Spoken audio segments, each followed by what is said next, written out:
হরে কৃষ্ণ বন্ধুরা, আজ চলে এসেছি পাস্তা রেসিপি নিয়ে। খুব সহজে আর টেস্টি পাস্তা কিভাবে তৈরি করা যায় সেটাই আজকে দেখাবো।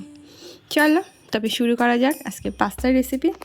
প্রথমে একটা কড়া বসিয়ে দিয়েছি, কড়াটা খুব ভালোভাবে গরম করে নিলাম। এবার এর মধ্যে দিয়ে দিলাম আমি সাদা তেল। এর মধ্যে তোমরা সর্ষের তেলও দিতে পারো।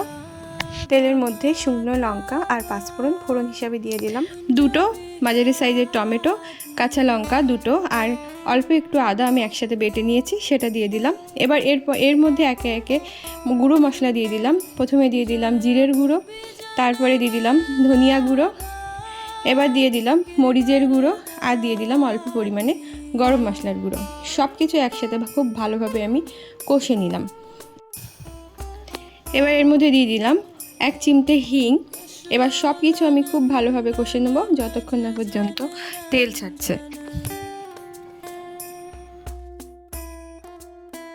মাঝে মাঝে মশলাটা আমি খুন্তি দিয়ে নেড়ে নিচ্ছি, না হলে তলায় লেগে যাবে।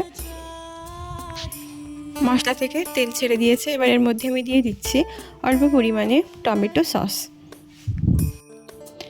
সব কিছু আবার খুব ভালোভাবে মিশিয়ে নেব। তোমাদের কাছে যদি সোয়া সস থাকে তবে 1 চামচ দিয়ে দেবে। যেহেতু আমার কাছে নেই তাই আমি দিতে পারলাম না। সোয়া সস দিলে টেস্ট আরও ভালো হয়।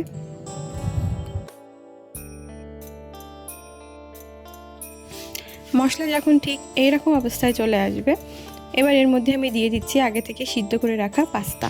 আমি কিন্তু পাস্তাটা শুধুই জল দিয়ে সিদ্ধ করেছি, এর মধ্যে কোনো লবণ তেল মেশানো নেই, তবে তোমরা চাইলে মেশাতে পারো। পাস্তা সিদ্ধ করার পরে ঠান্ডা জল দিয়ে ধুয়ে নিতে হবে, না হলে একটার সাথে একটা লেগে যাবে। আর ভালোভাবে এটা ধুয়ে নিলে ঠিক এই রকম ঝরঝরে পাস্তা হবে। এবার এর মধ্যে আমি আগে থেকে ভেজে রাখা সবজি দিয়ে দিলাম। এখানে আমি দিয়েছি গাজর, আলু, ক্যাপসিকাম আর বাঁধাকপি। এটা আমি শুধু লবণ দিয়ে ভালোভাবে তেলে ভেজে নিয়েছি। এবার সব কিছু আমি একসাথে খুব ভালোভাবে মিশিয়ে নেব।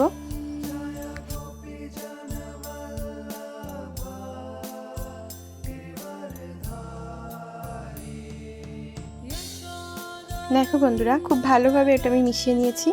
এবার এর মধ্যে আমি দিয়ে দিচ্ছি পরিমাণ মতো লবণ।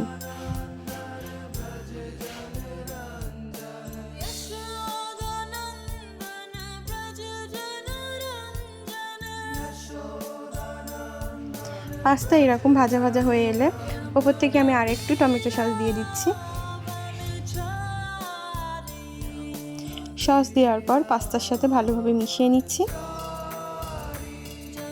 দেখুন বন্ধুরা, তৈরি হয়ে গেল পাস্তা। একবার এইভাবে আপনারা বানিয়ে দেখবেন, আশা করছি আপনাদের ভালো লাগবে। এটা কিন্তু খুবই টেস্টি হয় খেতে। পাস্তা রেডি হওয়ার পর থালায় ঢেলে নিয়েছি। তার আগে ভগবানকে ভোগ লাগানো হয়েছে। এবার এই প্রসাদ নিয়ে নিয়েছি আর ওপর থেকে একটু ঝুরি ভাজা দিয়ে দিয়েছি। আপনারা এইভাবে অবশ্যই বাড়িতে একবার ট্রাই করে দেখবেন আর আমাকে অবশ্যই কমেন্টে জানাবেন। হরি বল।